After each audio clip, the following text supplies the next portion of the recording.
একবার কল্পনা করুন, নির্জন রাত, গভীর অন্ধকার, নিস্তব্ধ পরিবেশ। সবাই যখন গভীর ঘুমে আচ্ছন্ন, তখন আপনি আপনার রবের কাছে ভিক্ষুকের ন্যায় দাঁড়িয়ে। এক বুক আশা ভরসা নিয়ে আপনি আপনার রবের দরবারে ভিক্ষুকের ন্যায় দাঁড়িয়ে আছেন। আপনার চোখ দিয়ে অশ্রু ঝরছে। এই দুনিয়ার কেউ আপনাকে দেখছেন না, শুধুমাত্র আপনি এবং আপনার রব।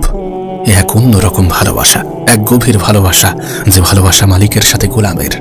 আপনিও তো পারতেন দুনিয়ার অন্য সকলের মতো গভীর ঘুমে বিভোর থাকতে। আপনার কাছে সেই অপশন ছিল, সেই সুযোগ ছিল, সেই পরিস্থিতি ছিল।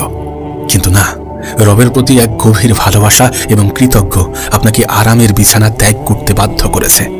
যখন আপনি আপনার রবের জন্য, আপনার আল্লাহর জন্য, আপনার স্রষ্টার জন্য, আপনার সৃষ্টিকর্তার জন্য একটু ত্যাগ স্বীকার করবেন, তখন তিনি আপনাকে আপনার ত্যাগের চেয়েও অনেক বড় জিনিস দিয়ে আপনাকে পুরস্কৃত করবেন, আপনার অন্তরকে প্রশান্ত করবেন। হ্যাঁ, এটা ঠিক যে আপনার সমস্ত মনের কথাগুলো আপনার রব জানেন, আপনার অন্তরের খবর তিনি রাখেন।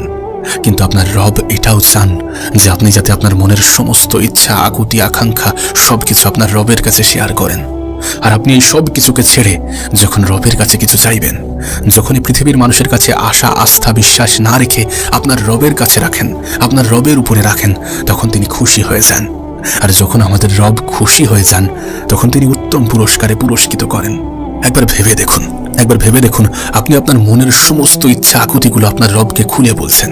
আপনার ভাঙা হৃদয় নিয়ে, আপনার ক্লান্ত দুশ্চিন্তাময় জীবনের সমস্যাগুলো যখন আপনি আপনার রবের সাথে শেয়ার করছেন, তখন আপনার রব আপনাকে বলছেন, হে আমার বান্দা, আমি জানি কেন তোমার অন্তর এত বিক্ষিপ্ত, আমি জানি কিসের জন্য তোমার এত হাহাকার। দুঃখ পেও না, দুঃখ পেও না, কষ্ট নিও না। আমি তোমার সঙ্গে আছি, আমি তোমার সাথে আছি। আমি তখনও তোমার সাথেই ছিলাম যখন এই দুনিয়াতে তোমার কোনো অস্তিত্বই ছিল না। আমি তখনও তোমার সাথেই ছিলাম যখন তুমি তোমার মায়ের গর্ভে এক অচেনা অজানা পরিবেশে জীবন কাটাচ্ছিলে। আমি তখনও তোমার সাথেই ছিলাম যখন তুমি আমাকে চিনতে না, আমার বিষয়ে কিছু বুঝতে না, কোনো ধারণাই ছিল না। আর এখনও আমি তোমার সাথেই আছি। তুমি ধৈর্য ধরো, সালাত আদায় করো, ধৈর্য এবং সালাতের মাধ্যমে সাহায্য চেয়ে যাও। আমি তোমার পাশেই আছি। এই দুনিয়াবাসী তোমাকে কিছুই করতে পারবে না। আমি জানি তারা যা বলে সেটাতে তুমি অনেক কষ্ট পাও। তারা তোমাকে কষ্ট দেয়, কষ্ট দিয়ে কথা বলে। আমি জানি তাদের আচরণ, তাদের ব্যবহার তোমার অন্তরকে ছিন্ন ভিন্ন করে দেয়। তবে তুমি শুধু নীরবে সহ্য করে যাও, একটু ধৈর্য ধরে যাও। খুব শীঘ্রই তুমি জানবে যে তুমি ভুল ছিলে না। হে আমার বান্দা, তুমি সবসময় আমাকে বলো যে কেউ আমাকে বোঝে না। আপনি তো আমাকে বোঝেন। হ্যাঁ, আমিই তোমাকে বুঝি। তোমার অন্তর সম্বন্ধে আমি অবগত, তোমার ভিতর সম্বন্ধে আমি অবগত, তোমার জীবনের সমস্ত কিছু সম্পর্কে আমি অবগত। তবে তুমি চিন্তা করো না, আমি অচিরেই তোমার প্রতি অনুগ্রহ দান করব। তুমি না সবসময় বলো যে আল্লাহ পাক কারোর সাধ্যের বাইরে অতিরিক্ত কিছু চাপিয়ে দেন না? তুমি ঠিকই বলো। তোমার রব তোমার উপরে এমন কোনো বোঝা চাপিয়ে দেবেন না, এমন কোনো বোঝা চাপিয়ে দেবেন না যেটা তুমি সহ্য করতে পারবে না, যেটা তুমি সহ্য করতে পারোনি।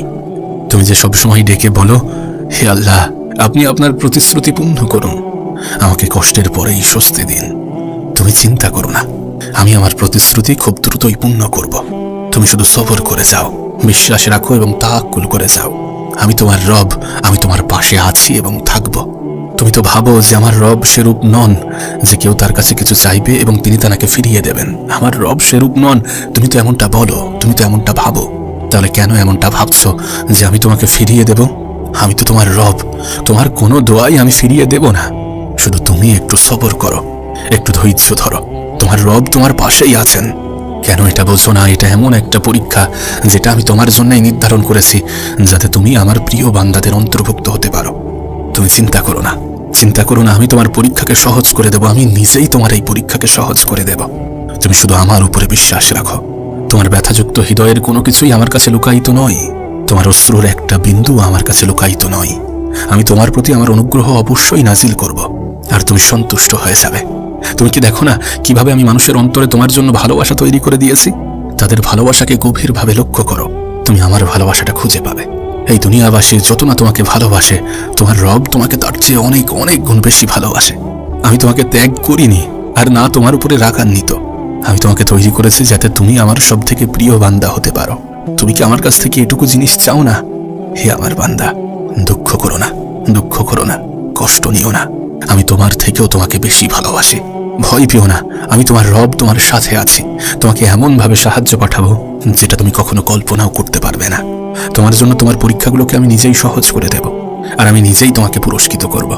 তুমি শুধু তোমার রবের প্রতি একটু বিশ্বাসী হও এবং এই কথাকে নিজের অন্তরে আজীবন গেঁথে নাও। তুমি আমাকে যেভাবে স্মরণ করবে, আমাকে ঠিক সেইভাবেই পাবে। তুমি তোমার ধারণা অনুযায়ী তোমার রবকে পাবে। চিন্তা করো না, চিন্তা করো না, আমার সাহায্য অনেক অনেক সন্নিকটে। একটু সবর করে যাও, একটু ধৈর্য ধরে যাও। ততদিন আমার ইবাদতে মশগুল হয়ে যাও যতদিন না আমার পক্ষ থেকে ঘোষণা শুনবে। যতদিন না ঘোষণা শুনবে, ওয়াদখুলি জান্নাতি, প্রবেশ করো আমার সজ্জিত জান্নাতে। সেদিন আমি তোমার সবচেয়ে প্রিয় ইচ্ছাটুকু পূরণ করে দেব। তুমি আমাকে দেখবে, দু চোখ ভরে দেখবে। আর যখন তুমি আমাকে দেখবে, তখন তোমার এই দুনিয়ার কোনো কিছুই মনে থাকবে না। কিন্তু ততদিন পর্যন্ত ধৈর্য ধরো, একটু সবর করো, সালাত আদায় করো এবং আমাকে স্মরণ করো। আমি তোমাকে ভুলে যাইনি, যাব না। তুমি যেন আমাকে ভুলে যেও না।